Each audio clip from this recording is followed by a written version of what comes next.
Now at 6, 4 women are suing the city of New Haven and 2 businesses after a crash back in 2022. We have the details on that coming up. A Waterbury man appears in a Hartford courtroom for the first time after being charged with the death of a mother and her 4-month-old baby. I'm Julia LeBlanc, and we'll have the details coming up. Also had people across the country honoring the memory of President Jimmy Carter. We'll show the details as we get started at 6. All local, all morning. This is Fox 61, Connecticut's news station. With a happy New Year's Eve. Welcome to the Fox 61 Morning News at 6. I'm Keith McGilvery. And I'm Symphony Privet. So excited to be here with you all on the last day of 2024. Look at you, a little razzle-dazzle. Festive, you know. Little New sparkle. Year's Eve. I was checking with meteorologist Matt Scott. What's on tap for tonight? What can people expect?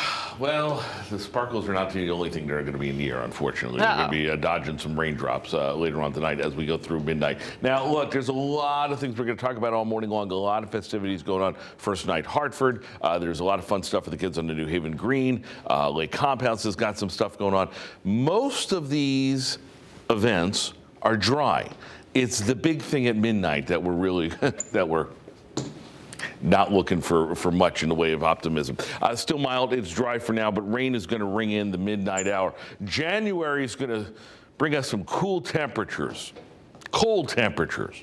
We'll talk about that coming up. Live look at Hartford. Things are quiet now. That's the way we're going to keep it for much of the day. But here comes our next weather maker. It's still over the Ohio Valley into the Midwest. Got a while to get here. Unfortunately, it gets here by tonight. Current temperatures in the 30s everywhere you look. We're looking for rain to develop later on into the late evening hours. Everything leading up to it for all of the other festivities going on, dry. And then we'll start to cool down temperatures. Take a look. We're looking at temperatures going from the 50s to near 40 to even the 30s as we go down the line towards the first weekend of 2025. We'll talk about that all coming up. 6:02, let's go to the roads. I hope there's not a lot of trouble on this final day of 2024. Good morning, Rachel Piscatelli. Well, hopefully folks are sleeping in this morning, you know, starting off or ending, I guess, 2024.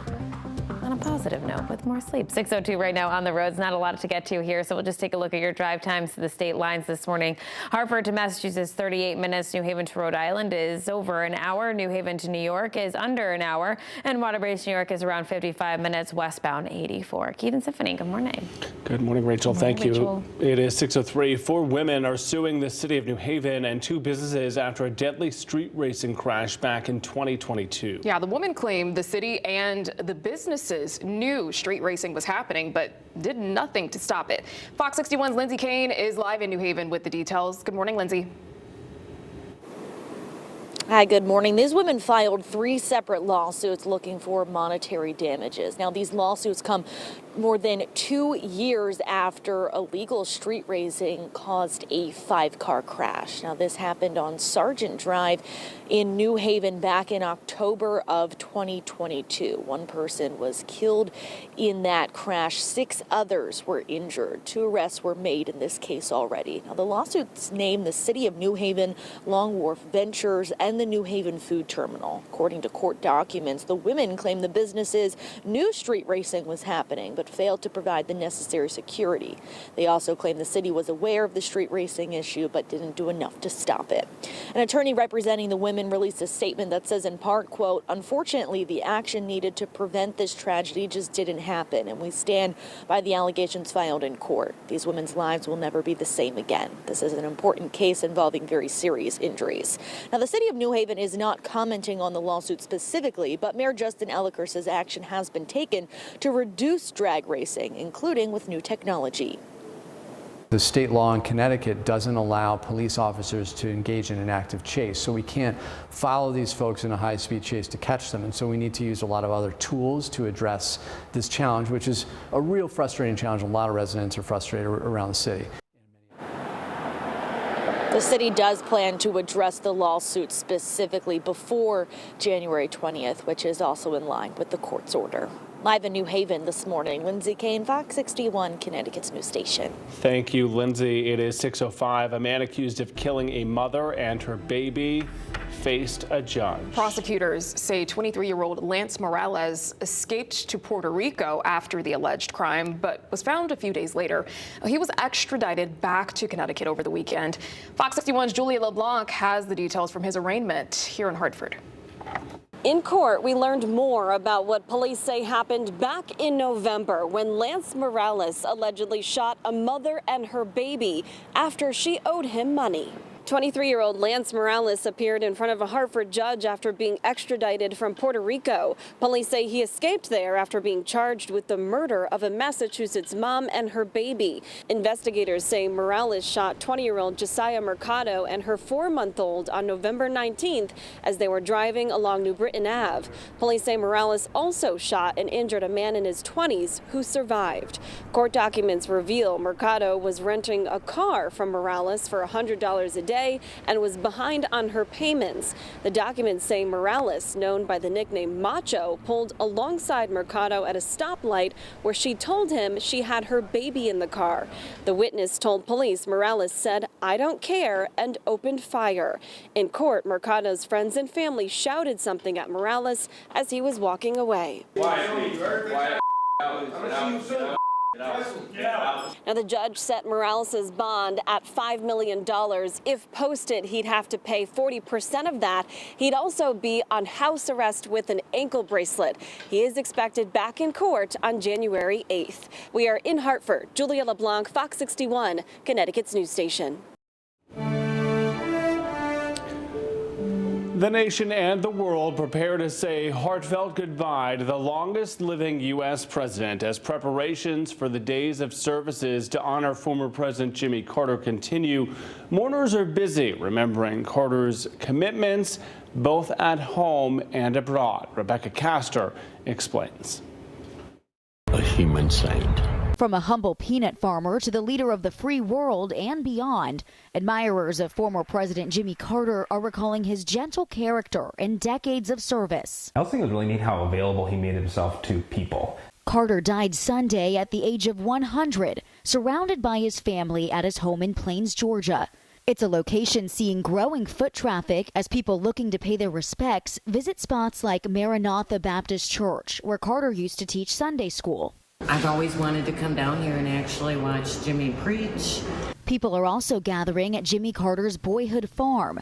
It's a similar scene outside the Carter Center in Atlanta, which helped the former president become a humanitarian powerhouse, especially with his work combating diseases like guinea worm in Africa. There were over 20 million people who were affected. Now we're talking about 14 people in the entire world. Meanwhile, National Historical Park officials expect visits to the Carter home will also rise once the former president is laid to rest there, next to his wife Rosalind in their family plot. That will ensure that this town will always be a center point for tourism. Jimmy Carter's remains will lie in repose at the Carter Center starting Saturday. His national funeral in Washington is then set for January 9th. In Washington, Rebecca Castor, Fox 61, Connecticut's news station. Just steps from the White House, people can pay their respects to former President Carter. An official book of condolences is available for anyone who wants to share their memories and sympathies. The book is located inside the White House Experience Museum at 17th Street and Pennsylvania Avenue. People can sign the book from 9 a.m. to 5 p.m. 7 days a week. It's been 44 years since he left the White House.